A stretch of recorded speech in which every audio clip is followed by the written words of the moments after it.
और चलिए सीधी तस्वीरें हम आपको दिखा रहे हैं। 156 लोगों को लेकर पहुंची है वो विमान दिल्ली। इस वक्त वीके सिंह सूडान से 600 भारतीयों को सुरक्षित निकालने के लिए गए थे, लेकिन इस वक्त दिल्ली में वो विमान है 156 लोगों के साथ। सीधी तस्वीरें हम आप तक पहुंचा रहे हैं।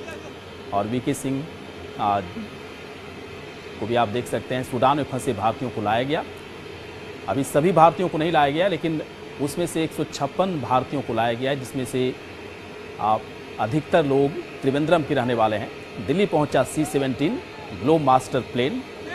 तो सूडान में फंसे 156 भारतीयों को लेकर दूसरा विमान दिल्ली पहुंचा है। इंडियन एयरफोर्स का C-17 ग्लोब मास्टर इन भारतीयों को लेकर दिल्ली पहुंचा। इससे पहले अगर पहले विमान की बात करें तो तिरुवनंतपुरम पहुंचा था। और इस तरह से धीरे धीरे 600 भारतीयों को सूडान से सुरक्षित निकालने की जो एक बड़ी चुनौती सरकार के सामने थी, इस चुनौती को पूरा किया गया है। और पहला विमान सुबह तिरुवनंतपुरम पहुंचा था और दूसरा विमान इस वक्त C-17 मास्टर ग्लोब दिल्ली पहुंचा है। सीधी तस्वीरें हम आप तक पहुंचा रहे हैं दिल्ली से। और वीके सिंह इस वक्त जिनका कि उन भारतीयों का स्वागत भी किया जा रहा है जो 156 भारतीय इसमें सवार होकर आए हैं। 156 लोग। अगर पहले विमान की बात करें तो सुबह तिरुवनंतपुरम पहला विमान आया था। दूसरा विमान जिसकी सीधी तस्वीर हम आप तक पहुंचा रहे हैं, दिल्ली लाया गया C-17 मास्टर ग्लोब को। 156 भारतीयों को सुरक्षित वहां से लाया गया। उससे पहले जो पहला विमान आया था तिरुवनंतपुरम,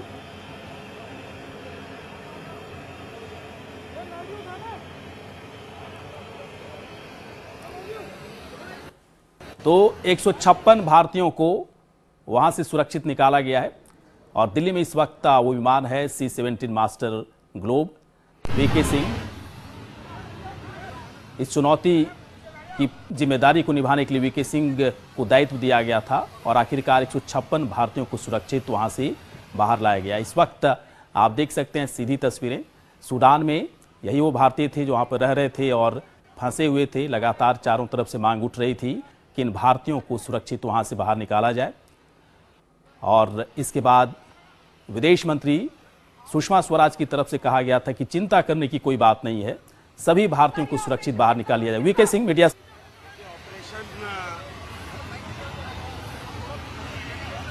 अगर थोड़ा सा जगह दो। सर, ये ऑपरेशन कितना मुश्किल था?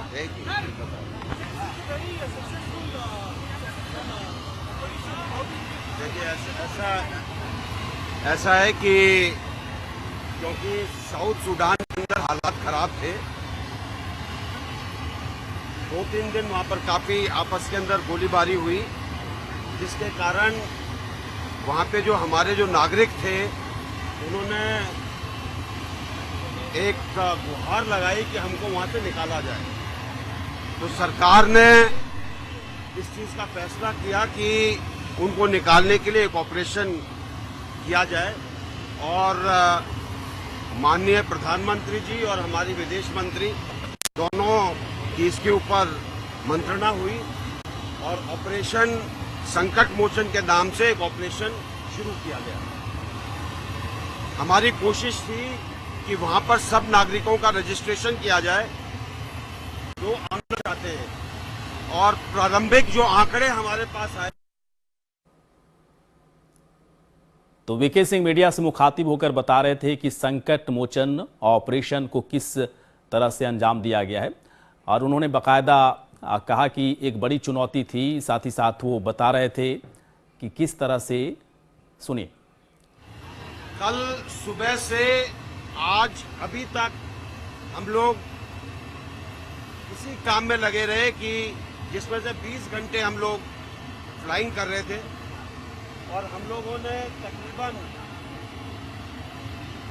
156 लोगों को वहां से निकाला है जो कि आना चाहते थे। क्योंकि वहां जाने के बाद पता चला कि कुछ लोग जब कॉमर्शियल फ्लाइट शुरू हो गई हैं, उन्होंने पहले से अपनी बुकिंग कर रखी थी, तो वो उन टिकट्स के ऊपर वहां से निकल गए हैं। और तकरीबन 300 के करीब नागरिक ऐसे हैं जिन्होंने कहा कि अभी हम यहीं पे रुकना चाहते हैं क्योंकि हालात कुछ सुधर रहे हैं। तो इन 156 नागरिकों को जो हम निकाल कर लाए हैं उसमें 10 लेडीज थी और 3 बच्चे थे, जिनमें से 85 जिसमें 8 लेडीज थी और 2 बच्चे थे, उनको हमने त्रिवेंद्रम के अंदर उतारा क्योंकि वो दक्षिण भारत से में रहते हैं, और बाकी लोगों को यहाँ पर हम लेकर आए। ऑपरेशन के अंदर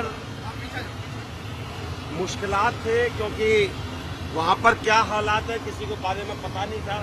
अभी भी हालात पूरे तरीके से स्टेबल नहीं है, और जैसा कि हमको बताया गया आउटस्कर्ट्स के ऊपर अभी भी कुछ न कुछ फायरिंग चल रही है। सर, फ्रांस में भी हमला हुआ है आज।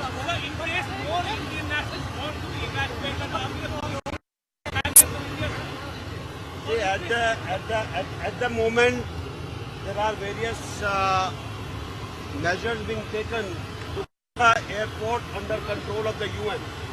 So that meeting was to take place yesterday. I had met the foreign minister of South Sudan. I had also met the vice president of South Sudan. And in Uganda, when we were coming out, I met the prime minister. They have all assured us of all the help if the situation goes bad. But they are sure that things will improve.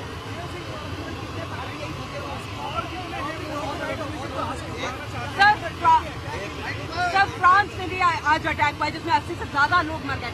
France में नीस शहर में भी आज एक attack मुझे भी पता चला है। अभी उतरा हूँ 30 घंटे के बाद, तो मुझे ये पता करने के लिए कि क्या हुआ है क्या नहीं हुआ है समय लगेगा।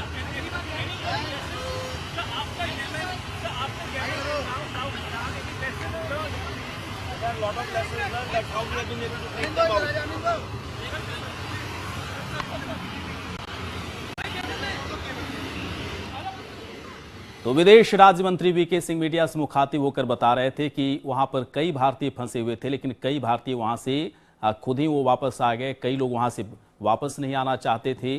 जो बाकी बचे हैं लगभग 156 भारतीय, उन्हें कुछ लोगों को त्रिवेंद्रम में छोड़ा गया और बाकी बचे लोगों को दिल्ली लाया गया। इसके बाद मीडिया से मुखातिब होकर वो बता रहे थे कि किस तरह के वहां पर हालात बने हुए हैं। सीधी तस्वीरें इस वक्त हम आप तक पहुंचा रहे हैं। C-17 मास्टर ग्लोब जो कि त्रिवेंद्रम होते हुए दिल्ली पहुंचा है, 156 सूडान में फंसे भारतीय जो थे उन्हें लेकर।